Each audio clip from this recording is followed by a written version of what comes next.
when it happens, it will overnight, everything will change. There will be no metal left.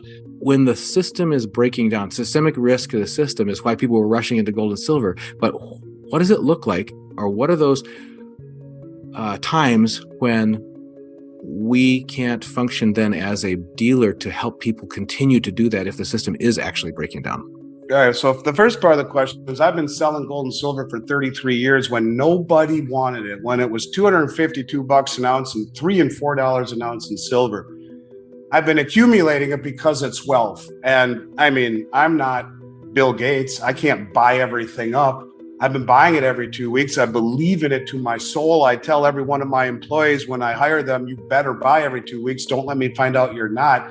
I mean, that question I find to be incredibly naive. Like, I built a business from scratch, from nothing, coming from nothing, because I believed in something, and I had strong enough fingertips to hang on for 33 years to finally get to a point where everyone recognized it. And yet it's still only 1/2% of the entire allocation in this country. So yeah, I believe in it, and I'm the minority who believes in it, and I buy it every 2 weeks, and I think it's the road to financial freedom, and I think it is the road to financial salvation when what hits the fan.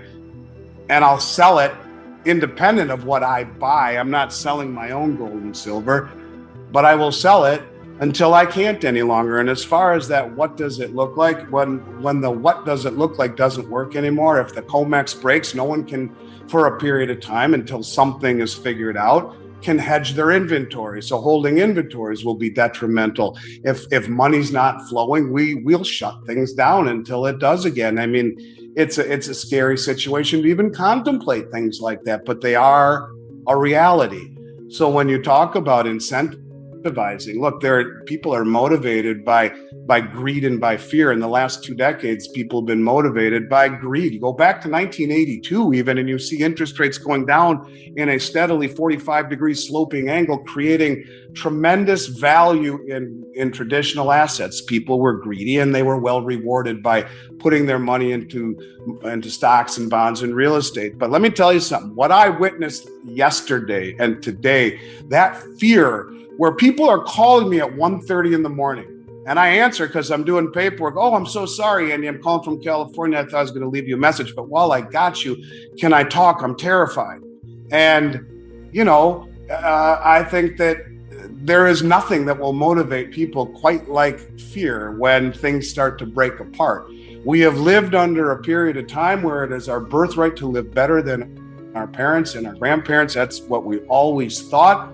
And I think that, when people say, well, when the market breaks, it always comes back. Look at what it took to get it back from 2008, an expansion of the Fed balance sheet by over $8 trillion, all of it in interest-bearing assets, U.S. Treasuries and mortgage-backed securities, to lower interest rates, to make the stock market and the housing market seem better than it is, to increase speculation and debt accumulation. It's all a facade. And when it comes down, when you talk about credit, the amount of credit that is needed in this system is paramount. Bill Holter talks about the amount of credit needed to bring a loaf of bread to the market. The loaf of bread, think about it. The farmer goes on credit to buy the combine, the diesel fuel, and the seeds to plant his field.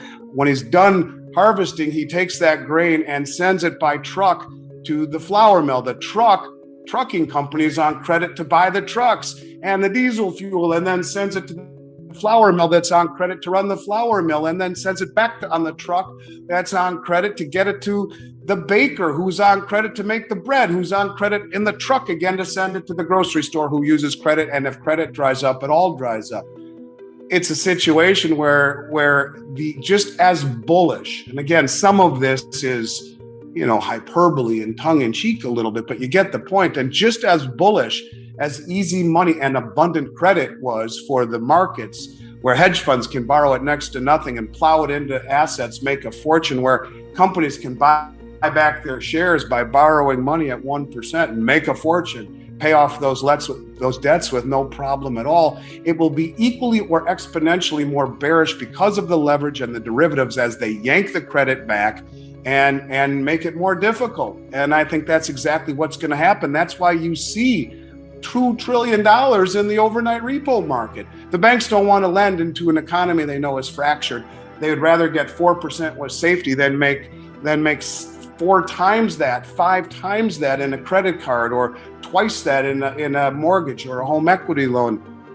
The writing is on the wall. And when the FDIC told us there were going to be breaks in the system in November, more people should have listened. This was a wake-up call, and watching the fear, which was oozing off of people as they called us over the last 2 days, is exactly what will happen. And it will happen over a weekend. I always said, when the BRICS make this announcement, it'll be on a Sunday night when we're all asleep, and we will wake up to limit down across the board on all the markets, and a whole new reality when Saudi Arabia and OPEC says, hey, thanks for the memories, we're moving to the BRICS commodity-backed currency, and with the rest of our OPEC producing brothers and sisters on the Belt Road Initiative. It's coming.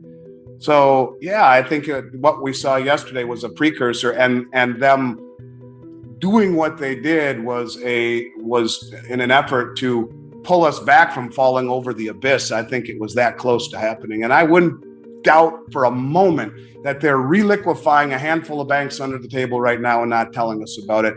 All these banks that are on the cusp of failing as our dollar becomes worth less and less and less and less. Back to the question about where's the metal that should have been coming out of the mint. One of the most popular forms of metal in the last 3 years coming out of the U.S. Mint hasn't come out of the mint since 1964, and that's junk silver, 90% constitutional silver currency. Anonymous says, Andy, do you have any ballpark estimate of how much, quote, junk silver has been melted down over the years and how much has survived? I have no idea, but I'll tell you that I have standing orders for $1 million worth right now. And I really can't find any. We sold a bunch recently, and I had a lot of it, but this is always, to me, an indication of what the supply is like. Why? Because you can't reproduce something that hasn't been made since 1964. Well, what happens if the mints go offline? A couple of them even. If you realize there are 6 major mints of the world, and when they shut down or go offline, that's it. You got a handful of refineries, but they can't keep up. So, a lot of, people, what's the old saying? You never realize how much you value something until it's gone. Well, people take for granted. And I oftentimes lately, I find myself thinking, even late at night, like, why are the mints selling their gold? Why are these countries doing it? I could see that stopping. You asked me what could put me out of business. The mint saying we need to nationalize all of our country's gold and silver. It needs to be held by the government. And I would think they would do that before they would confiscate it. When countries like China and Russia are promoting it to their citizens, in this country, so few people own it, it wouldn't make sense to do that. But I could see the mints just not selling to the West anymore, or just keeping it for their own citizens, or whatever it is that they're doing. I think about that a lot lately. Like, where we're going, what is the likelihood that they continue to release Australian kangaroos or UK Britannias or South African Krugerrands? Isn't it in their best interest to not? We've lived at a period of time that was orderly and systematic. And if that all breaks down, then what? So, I think this is a lot more than it used to be. And fortunately, the people who have listened to you, Dunnigan, for quite some time, and even when you were reluctant preppers, I love that name. No one prepares willfully. Most people prepare reluctantly because they don't want to think about the potential. Just like filling out a life insurance application, you do it reluctantly. You don't want to think about your own mortality. Well, wake up. We're all going to die, and all good things come to an end, including the World Reserve Standard. And this is something that, when it happens, it will overnight, everything will change. There will be no metal left. The public will be caught off guard because, as that person said earlier, where's the media through all of this? Why aren't they telling us? Why don't you ever hear that Social Security is $76 trillion in debt? Why don't people know how big a trillion is? I mean, why are these little questions that seem so obvious to me, no one knows? Yep. And I think that when you put it together and start to listen and look at the balance sheet of the World Reserve currency, where the largest asset is student debt, 31% of our asset base, it should say a lot about a country that's 130 trillion in debt and making idiotic decisions with the monetary policy, and in this case, backing up banks that should have been allowed to fail. That is the law. They should have allowed it, and now they've just set precedents that will only hasten the demise of the dollar.